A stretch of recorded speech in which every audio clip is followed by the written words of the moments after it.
Welcome back, friends. Welcome back to the homestead on a sunny spring day. So today is 3 months since I started the carnivore diet. I started on February the 14th. Today is May the 14th. And I thought after 3 months, I'll give you an update of how things are going and how I feel about it and what the future is. So many of you who've been encouraging over the time have suggested that I should stick it out for 3 months and then kind of make a decision, which I guess I have. So I'll cover briefly the kind of ups and downs, what I think about it, what's worked, what's not worked. Essentially, I've stuck to the plan pretty ruthlessly for the first 2 months, and the last month there's been a few deviations, but I can't really claim that I've eaten a cheat meal as I've understood it, as I've read it, anything like that. But occasionally I've had when there's been a celebration here, I've had a slice of cake, or I might have had the odd biscuit here and there, or when but there is a big difference between, when I say that, between how I was before and how I was towards sweet food or carbs now. A big difference, which I'll explain in a minute. And what else? I was ill. Well, I had a really bad cold, man flu, if you want to call it that. They say, is it feed a cold, starve the flu?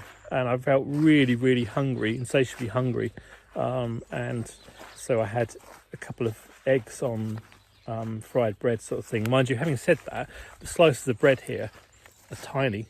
They're like this, continental bread. It's not like big doorstops that you get in England, or how do you call it in America, Wonder Bread, that kind of stuff. It's not like that. A few deviations here and there, but I've tried this kind of I've not had any pasta, not had any rice, anything like that really. Got a bit of chocolate here and there.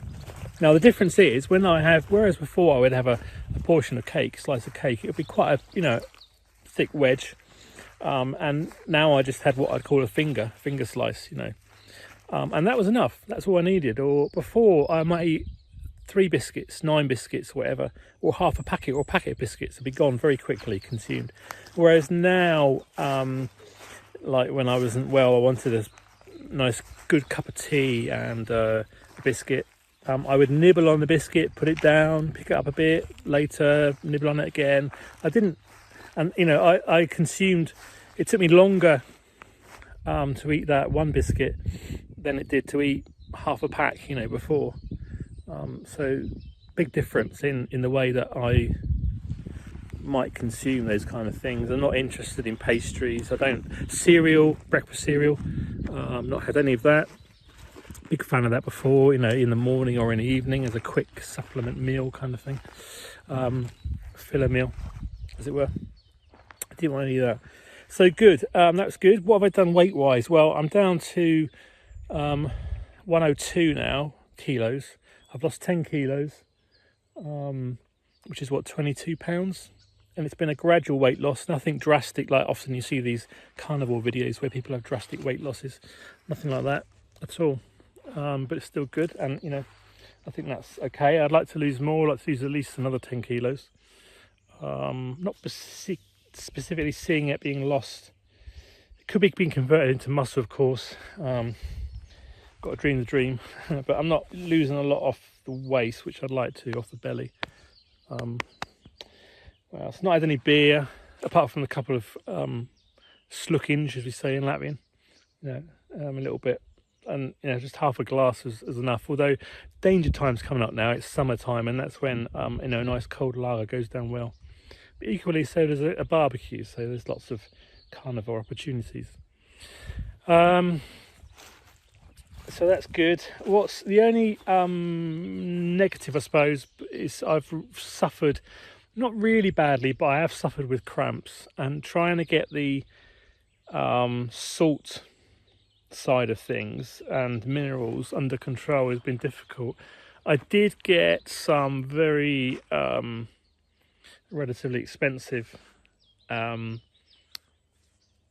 electrolytes, which were trying to think what was in it, 5 or 6 things: sodium, chloride, magnesium, calcium and potassium.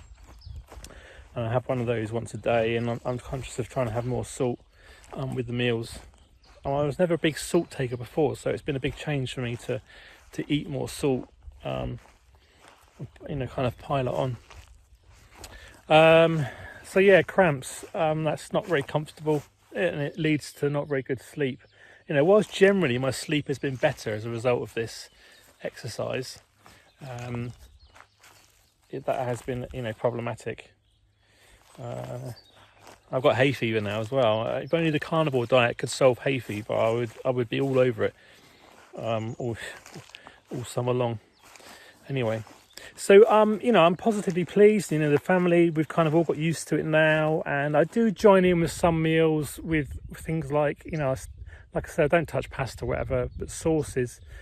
Last night was spag bowl, spaghetti bolognese, and so I just kind of cooked a smaller portion of minced beef for myself and added that to the bolognese sauce. So it was a very protein-rich sauce with tomatoes. And to be fair, our spag bowl sauce comes from our tomatoes that we grow in these two greenhouses here. So there's other positives as well there. But otherwise, good stuff. I've not had my bloods done. Perhaps I need to have some blood tests, and I will do those as a separate video and see what the results come back as, hoping for no surprises, of course. But otherwise, all good, I think.